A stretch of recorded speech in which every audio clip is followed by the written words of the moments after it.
I'm Cynthia Siregar. I'm one of students English graduate study program Faculty of Cultural Science Universitas Sumatera Utara. Now I'm gonna explain you about distinctive features, phonological processes, and phonological rules. The next topic is tell about phonological processes. When the child is young, he hears the speech sounds of the language used around him, but he can't yet produce all of them. Children don't sound like adults when they speak. Speaking with all of the sounds of an adult is too overwhelming to a young child's brain. To overcome this, the child's brain creates rules to simplify speech sounds and make words easier to say. These rules are called phonological processes. For example, sound produced in the back of the mouth like K and G are difficult for young children to say. Many children simply this by creating a rule that say if a sound is produced in the back of the mouth, I will change it to be produced in the front of the mouth where it's easier. Therefore, K becomes T and G becomes D. This is why it's common for young children to say tita instead of kitty cat. Keep in, keep in mind that these rulers are out of the control of the child.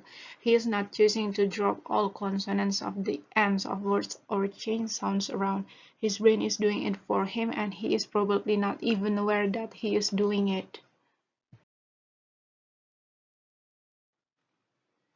Are phonological processes normal? Yes, exactly. Yes, all children use some phonological processes when they are younger. This is a very normal part of learning to speak. Here are some examples of normal phonological processes.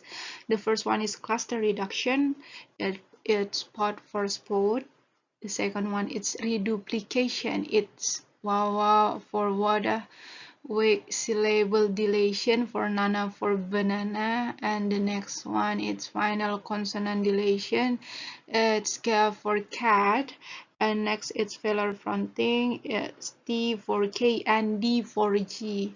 Stopping, replacing long sounds like S with short sounds like T. And the last one is assimilation. It's changing consonant in the word to be more like other consonants in the word, like go for dog. And next, it's when should phonological processes go away? Alright, so when children do not grow out of using phonological processes or are using them longer than is expected, they are considered to be a problem. Most children stop using these processes without any teaching or coaching. However, some children require speech therapy to learn not to use them.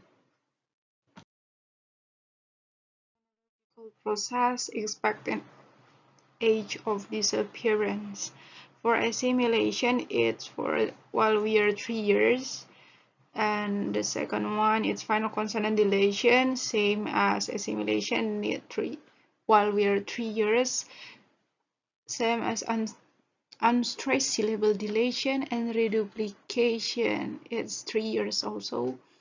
And the next is velar fronting, it's 4 years. Stopping of fricative, same as velar fronting, 4 years. And cluster reduction or without as, same as velar fronting, stopping of fricatives as usual, it's 4 years. And the last one is cluster reduction with as, it's 5 years. What are a typical or idiosyncratic phonological processes? Uh, yeah, as I mentioned before, all children use some phonological processes in their speech.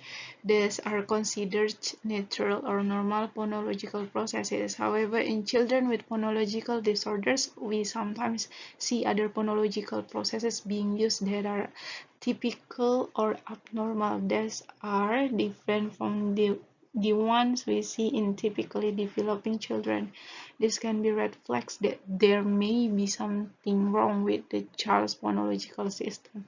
Children who use these processes should be checked out by a speech language pathologist. Some of the atypical phonological processes. First is initial consonant dilation, O for tall, baking, moving from sounds like T and D to the back of the mouth like K and G. Next one is glottal replacement, H for hammer. The next one is fricatives replacing stops, SOP for tall, and the fourth one and the fifth one, sorry, is stopping of glitz, yarn for yarn, and the last one is vowel error patterns. Phonological disorders. If a child is having trouble with phonological processes in that he is using normal ones beyond when he should or is using atypical processes, we consider that child to have a phonological disorder. To treat this problem, our job is to retrain the child's brain to override the rule that he or she has created. Here are the steps for fixing this. For the first one, listening. First, the child must hear the difference between his errors and the correct production. Second one, speaking words. Next, the child must say the words without using the phonological process. The third one, speaking sentences.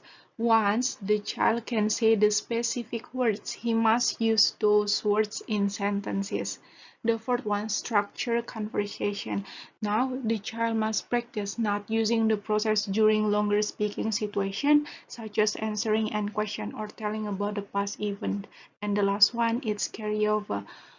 Only once you've done all of that can you work on helping the child remember to not use the process in everyday speech.